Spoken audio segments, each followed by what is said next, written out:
মুখে দাড়ি, মাথায় টুপি, আবার গায়ে পাঞ্জাবি, এরকম লোক যদি মুসলমানদের বিরুদ্ধে কথা বলে, এটা কি মানা যায়? না কথা বলান, এটা কি মানা যায়? এটা কি সহ্য করার মতো?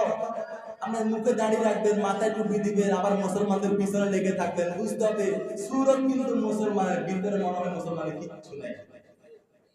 দাড়ি না থাকতে পারে, মাথায় টুপি না থাকতে পারে, গায়ে পাঞ্জাবি না থাকতে পারে, কিন্তু মুসলমান হলে মুসলমানের বিরোধিতা থাকবে। যেভাবে বড় মুসলমান যার বিন্দু পরিমাণ ঈমান আছে, সে কখনো মূর্তি পূজা করবে? আর যে ব্যক্তি মূর্তি পূজা করবে সে মুসলমান থাকবে? তাকে মুসলমান বলবেন? আপনি যদি যত বড় পীর সাহেব হন, যদি মূর্তি পূজা একবার করেন, আপনি ঈমান আনা পর্যন্ত আপনাকে মুসলমান বলা যাবে?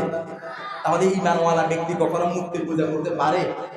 মূর্তি পূজা করার জন্য কোন ঈমানদার, কোন নামাজি লোক যায় না। মূর্তি পূজা করার জন্য যায় কারা?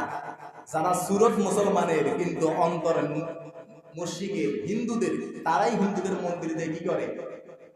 পূজা করে।